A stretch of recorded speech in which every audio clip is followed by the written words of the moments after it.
Most financial advice sounds reasonable when life is calm. That's the problem. Advice that only works when conditions are perfect is not reliable advice.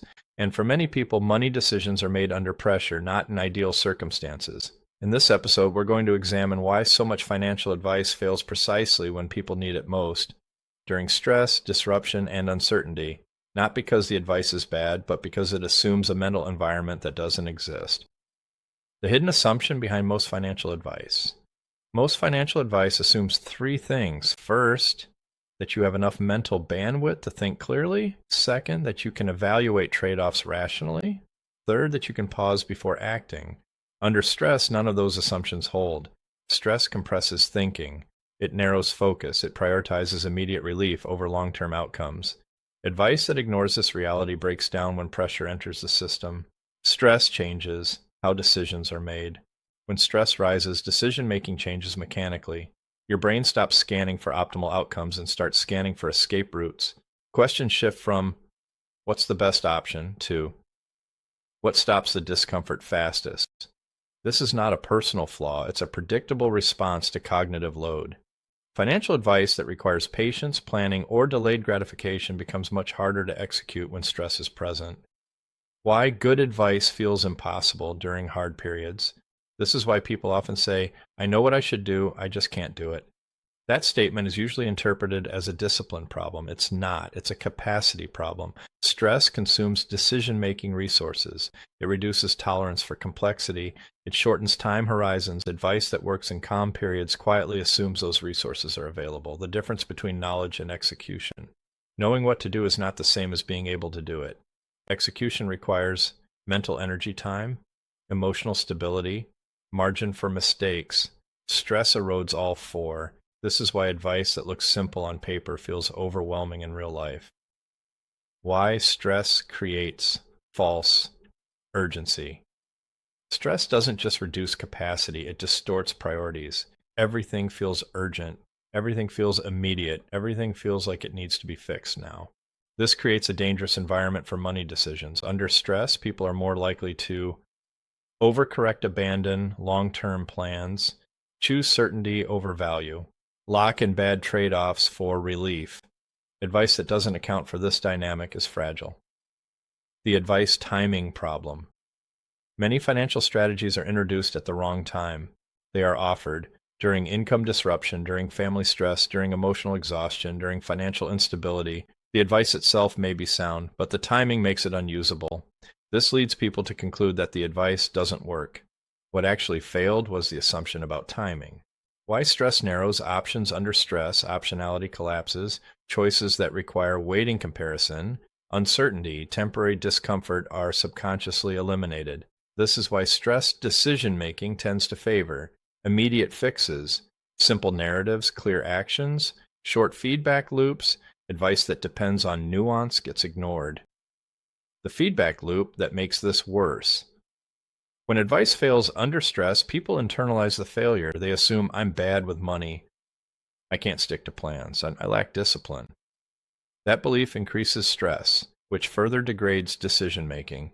This creates a reinforcing loop where stress causes bad outcomes and bad outcomes create more stress. Why most advice is written for the wrong audience. State. Most advice is written for people at rest, calm, reflective, motivated. But most people seek advice while overwhelmed. This mismatch explains why so much advice feels disconnected from reality. It's not wrong, it's misaligned.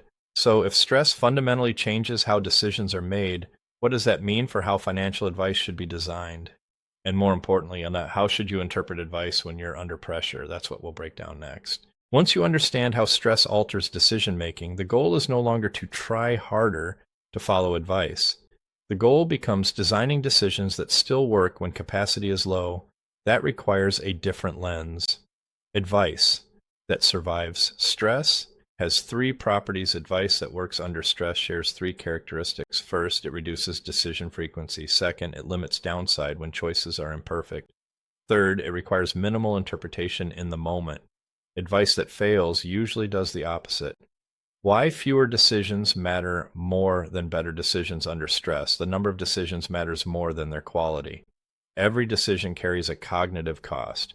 When you're already overloaded, even small choices become draining. Advice that asks you to constantly evaluate, regularly adjust, continuously optimize quietly increases stress.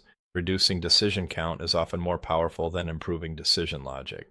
The danger of advice that requires staying on track. Advice that relies on consistency during chaos is brittle. Life doesn't pause for financial plans. When systems require perfect adherence, they fail during disruption. Advice that survives stress assumes inconsistency and limits damage when it occurs. Why stress-proof advice prioritizes damage control. Under stress, the goal shifts. It's no longer about optimization, it's about containment. Advice that acknowledges this focuses on limiting regret, preventing irreversible mistakes, preserving future flexibility. This is fundamentally different from advice designed for growth phases. The mistake of treating stress as a temporary exception. Many people assume stress is temporary. They believe, I'll deal with this later. Once things calm down, I'll fix it. But for many adults, stress is not an exception. It's the operating environment.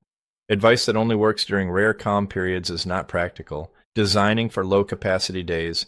Effective financial guidance accounts for bad days. Days when energy is low, emotions are high, time is limited, clarity is reduced. Advice that ignores these days will fail more often than it succeeds. Designing for low-capacity days increases long-term consistency. Why stress changes. Risk perception. Stress alters how risk is perceived. Long-term risks feel abstract. Short-term relief feels concrete. This leads people to lock in bad deals, accept unfavorable terms, trade long-term flexibility for immediate certainty. Advice that ignores this bias often underestimates how appealing bad options feel under pressure. The role of friction. During stress, friction behaves differently under stress. Helpful friction disappears. Harmful friction feels unbearable. Advice that adds friction during stressful periods often gets bypassed entirely. This is why complexity is especially dangerous during high-stress phases. How to evaluate advice when you're under pressure. When stress is present, ask different questions, not, is this the best strategy, but does this reduce decision load? Does this limit downside if I mess up? Does this preserve future options? Advice that fails these tests is risky under stress. The core insight: financial advice doesn't fail because people are lazy. It fails because it's often designed for a mental state that doesn't exist when decisions matter most. Stress is not a side condition, it's the context. Final takeaway. The most useful financial guidance is not the advice that sounds smartest in calm moments. It's the advice that still works when life is messy, unpredictable, and demanding.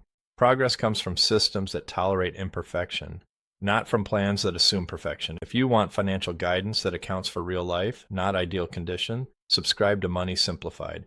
Clarity matters most when things are hard.